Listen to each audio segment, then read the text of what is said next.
Welcome back to Wine and Winds. I'm your host, KP, a marine biologist with over a decade's worth of experience working with marine animals like seals and sea otters.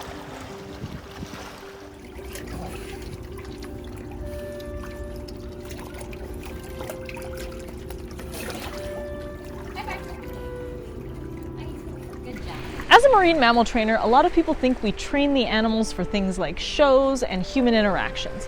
And while I do think that is an important part of the job, the more important parts of training are for things called animal husbandry and for research behaviors.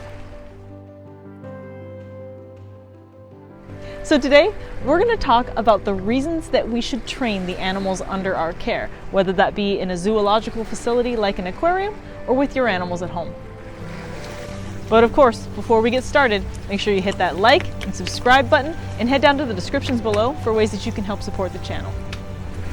Last week, we talked about how play is absolutely crucial for animals for their mental and physical well-being. And a big source of that mental stimulation for animals under human care can absolutely be training. Good.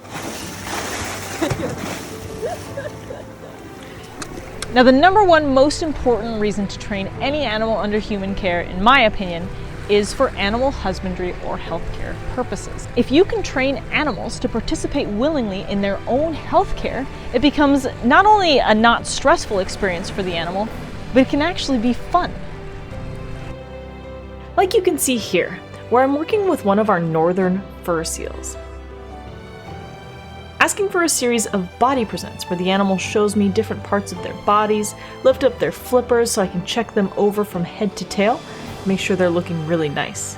You can see she's an attentive and willing participant, and also heavily rewarded. Take something as simple as eye drops, for an example. A lot of humans use eye drops on a daily basis, and some animals require them as well. Think about if you went to a doctor and they asked you to let them do a set of eye drops, and you did it correctly and they gave you a plate of cookies. You would probably do it more often for them and be less stressed out about it. In fact, maybe even become excited about it. The same is true with animals. If we can train them using positive reinforcement to actively participate in their own healthcare, it becomes a very reinforcing part of their day with very minimal stress involved at all. The same is true for things like blood samples, vaccinations. All those things can be trained for an animal to do voluntarily and make them an active part of their own healthcare. Now, a big part of this husbandry and healthcare training is what we call desensitization. So we don't just jump right in and try to drop medication into their eyes on one day. We need to take small steps to make sure the animal is comfortable and willing to participate in the process. As you can see here, I held the dropper over her eye without dropping anything in at all, and then rewarded her for her participation. Now, another really important part of working with animals under human care is making sure we are taking steps to help the animals that live out in the ocean as well. We do that through research. Training animals to actively participate in research behaviors is a great way to get a baseline for the species and understand a little bit more about what's going on out there.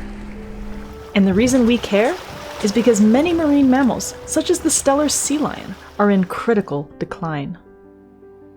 The decline of the Steller sea lion population seemed to be related to nutrition. So in order to figure out what that was all about, scientists wanted to conduct metabolic research. What metabolic research means is understanding what the animals' bodies are doing, especially as it pertains to diving.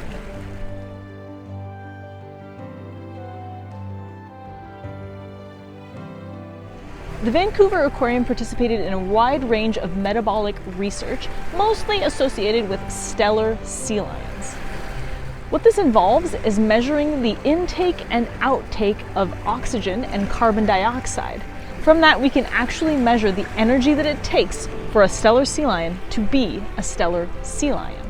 Oftentimes, this research involved the animals diving for periods of time, coming back to the surface, surfacing in a dome, and breathing normally in that dome. The data from this research led scientists to develop what's called the nutritional stress hypothesis. Basically, the sea lions are able to find food, just not the right type. They're primarily feeding on low-calorie fish like pollock, when their bodies really need fatty fish like herring or salmon. Using the data from this type of research, scientists can make recommendations to governments who can then set regulations to fisheries about what sustainable fishing practices should look like. Now imagine doing this type of research out in the ocean. It's simply not possible. So this type of research is only possible with animals under human care and can have critical impacts for animals out in the ocean.